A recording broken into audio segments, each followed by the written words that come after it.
Dorothy. I was glad to learn from your letter that you are studying about Indonesia in school. I'm enclosing some Indonesian stamps which you can show to your class. Someday I hope you can visit our islands to see how we live, as I did when I visited you in the United States. What can I tell you about Indonesia? It's raining outside right now. I could tell you about our long rainy season and our tropical climate, but I'm sure you will learn about this at school.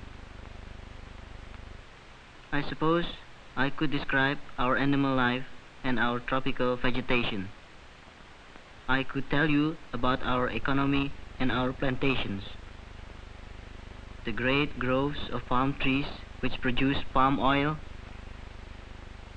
the rubber plantations, but I'm sure you can read about these in your textbooks. I think I would like to tell you about our people and how we live. There are many things that are alike in both our countries and many things that are different. There is traffic in our cities too, but for each car there are dozens of bicycles. Even some of our taxis are three-wheeled bicycles with the passengers in front and the drivers behind. We have jeeps and trucks and automobiles, but they all come from the United States and Europe because we don't have factories here to make them. It's not strange that we have our traffic problems down here on the equator. After all, 3 million people live in Jakarta, our capital city. Many of our newer buildings are like yours too. Buildings such as the National Museum, which is much like your National Art Gallery in Washington, buildings like the National Post Office, and our President's home, the White House of Indonesia. Throughout our cities, new plans are being developed. Construction would be a familiar sight to you, but our methods are different because we do not yet have much machinery.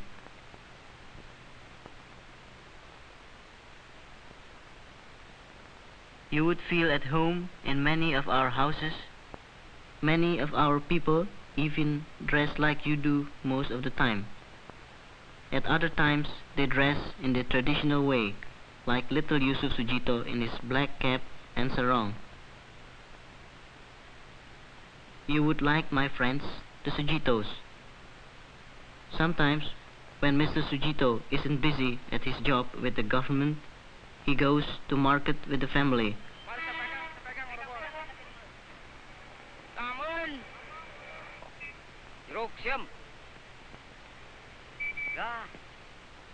Bananas, the peddler says. Bananas and oranges. And a free sample for Yusuf. I hope the peddler is a friend of his. For a quick bite, the Sujitos can buy packets of delicious steamed rice wrapped in palm leaves instead of wax paper. And just as you might buy a hot dog to go with the rice, in Indonesia we have satay, strips of meat barbecued on sticks over a charcoal fire. With our food, we like hot peppers and spices. The hotter, the better. Then, to cool off, we have soda pop and soft drinks. Ice cold orangeade tastes mighty good here on the equator. So you see, city life here isn't so very different from life in your hometown. It's when I leave the city that I realize how things in our country would seem different to you. Our country is spread over an area as large as yours, but it's broken up into 3,000 pieces. Java, Sumatra, Borneo, the Celebes, the Moluccas, New Guinea, 3,000 islands.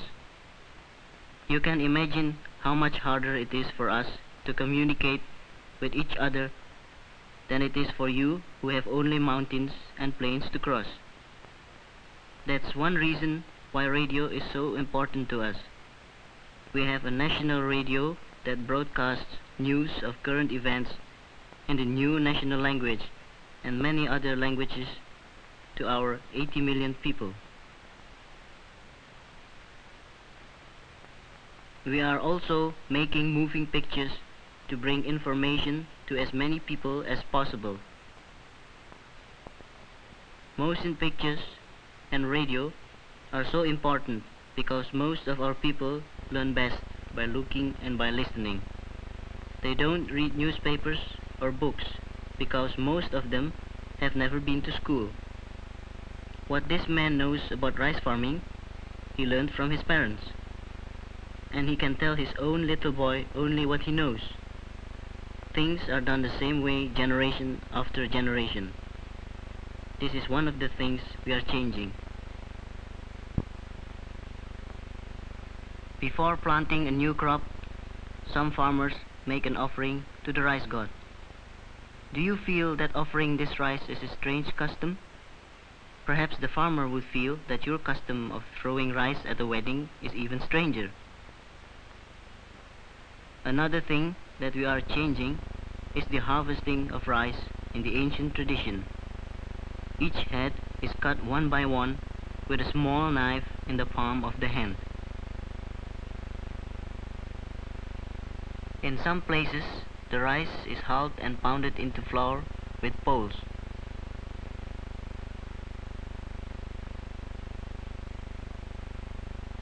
In other regions, the grain is hulled in the fields by stamping on it.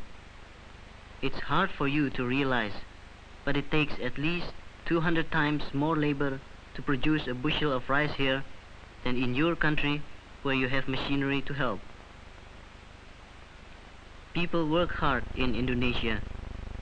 8 men have to work longer and harder to unload a boat full of coconuts than if there were 1 man and a machine.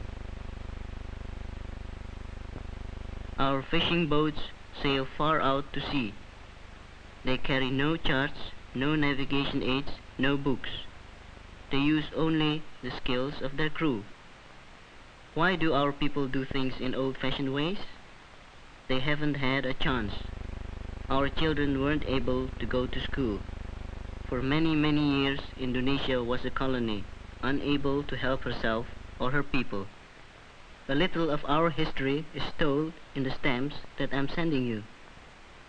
The red stamp is the first one ever issued in Indonesia, King William III of the Netherlands. Wilhelmina became queen in 1898, Queen of the Netherlands Indies, or Dutch East Indies as we were called then. In 1938, a commemorative stamp reminded us that Wilhelmina had ruled our islands for 40 years, but 4 years later an anchor and some Japanese characters appeared on her picture. We were ruled by the Japanese for 3 years. And then, Indonesia Merdeka, freedom for Indonesia. But a declaration of independence was not enough.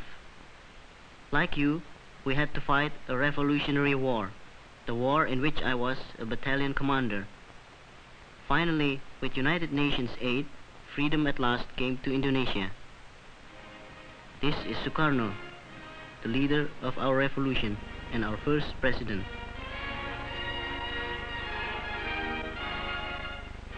Our national anthem, Indonesia Raya. We think of Sukarno the same as you think of George Washington. Our leaders value the ideas of liberty held by your great men, Benjamin Franklin, Thomas Jefferson, Abraham Lincoln.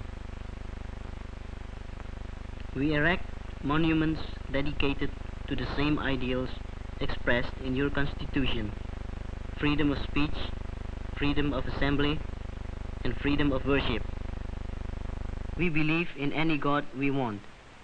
90% of our people are Muslims who pray to Allah and follow the teachings of Muhammad. About 3% of our people are Christians, like these Bataks in Sumatra, converted by Christian missionaries many years ago. These people are honoring one of their local heroes.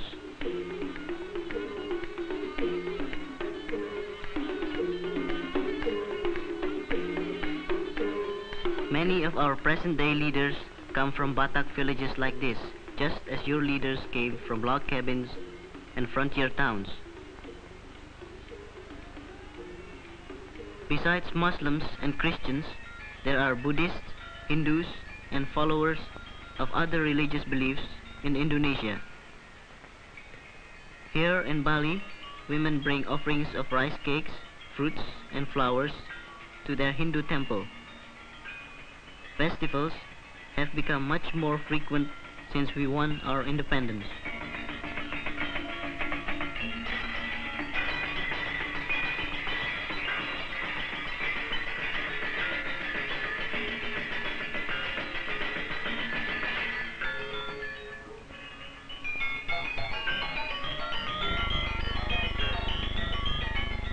The most remarkable change that freedom has brought to Indonesia is education. With the opening of schools everywhere, children flock to them, eager to learn. There are college students, elementary school students, and kindergarten children. Our little boys and girls sing and dance about the importance of rest and sleep, just as little children do in your country.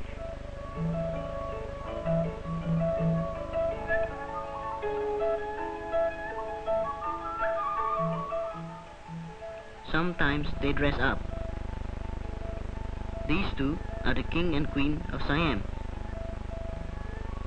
And here are visitors from Japan. Boys in Indonesia play wild men of Borneo just like you play cowboys there. And we like our disguises too. But not all our play acting is done by young children. Puppet shows are one of our favorite entertainments in Java and Bali. The puppets cast a shadow on a thin screen and may be viewed from either side. The show begins about 8 in the evening and we watch all night long. Even the children stay up to watch. The puppet stories always involve a struggle between good and evil, and good always triumphs. But don't think that Indonesia uses only puppets to tell its stories.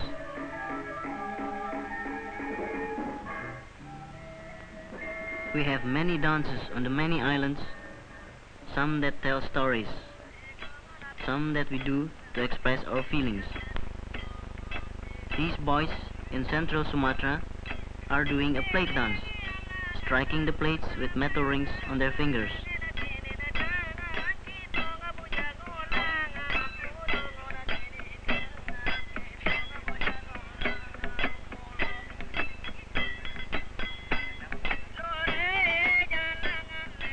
All through the islands, our children learn the music and the arts that make our country rich.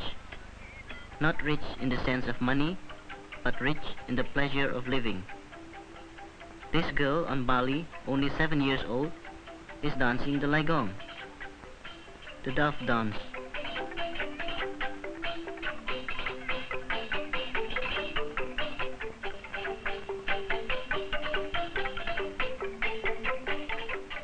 The instruments are made from bamboo by people in the village and belong to the village. Small boys may play in the orchestra, and even the very old men. For hundreds of years, our children have learned the customs of our people, the old ways. Now that independence has come to us, we are also beginning to teach them the new. These children are growing into a world that is different from that which our old men have known. We plan to keep what was good in the old and find what is good in the new. For now, goodbye. I send you best wishes from your friends in Indonesia.